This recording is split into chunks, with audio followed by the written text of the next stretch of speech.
मराठा आरक्षणासाठी जरंगे पाटील हे पुण्याहून मुंबईच्या दिशेने निघालेले आहेत आणि राज्यभरातून त्यांच्या आंदोलनाला आता प्रतिसाद मिळतोय। नाशिकमधून देखील आज मराठा कार्यकर्ते हे सर्व आता मुंबईच्या दिशेने निघालेले आहेत। मात्र हे कार्यकर्ते एकटे जात नाहीत, तर त्यांच्या बरोबर आंदोलनासाठी भली मोठी अशी रसद घेऊन चालले।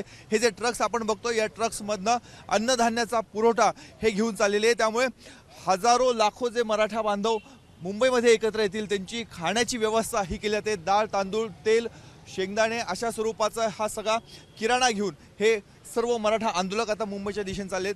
कसं नियोजन असणार? कालपासून नाशिक जिल्ह्यातून हजारो समाज बांधव हे मुंबईत पोहोचलेले आहेत। उर्वरित सगळे मराठा समाज बांधव हा सगळा लवाजमा घेऊन यामध्ये तांदूळ असेल, तेल असेल, डाळी असतील, कारण रसद महत्त्वाची आहे।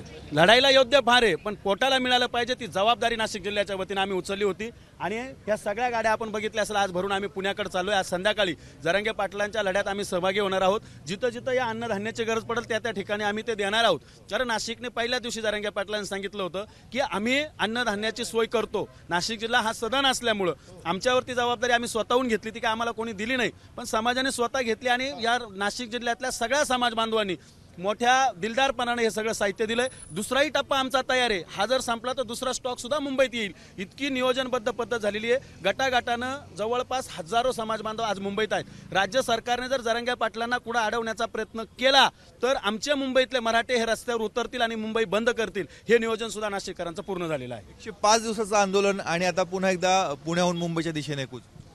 सरकारने आमच्यावरती वेळ आणलेली, खऱ्या अर्थाने आम्हाला अपेक्षा नव्हती।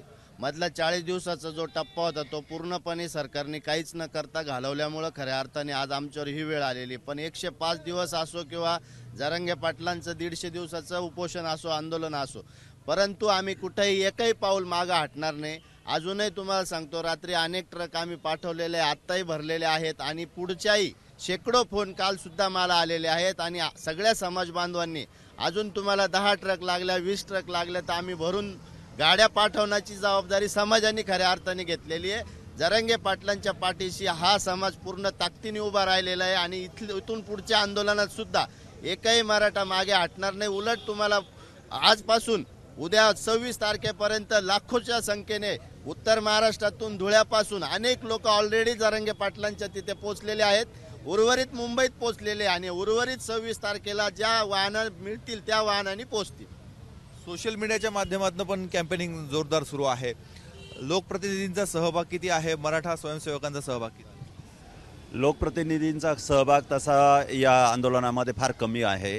त्याचं कारण असं आहे की त्यांना निवडणुकांची भीती आहे, त्यांना बाकीच्या मतांची भीती आहे।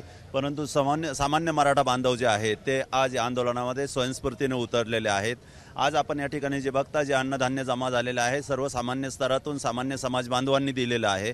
आणि आमचं ब्रीदवाक्य आहे की एक मराठा लाख मराठा। मराठे हे आमदार, खासदार, नगरसेवक घडवत असतात। आमदार, खासदार, नगरसेवकांनी मराठा समाज घडवलेला नाही। त्यामुळं अनेक वेळा आवाहन करून देखील लोकप्रतिनिधींनी या लढ्याकडे अक्षरशः पाठ फिरवलेली आहे, परंतु समाज त्यांना वेळ आल्यानंतर त्यांची जागा दाखवल्याशिवाय राहणार नाही। आज या ठिकाणी जे काही जातिवंत मराठे या ठिकाणी उपस्थित आहेत त्यांचं मी स्वागत करतो आणि ज्या मराठ्यांनी हे अन्नधान्य पुरवण्यासाठी गेले महिनाभर अहोरात्र प्रयत्न केले त्यांचंही मी अभिनंदन करतो।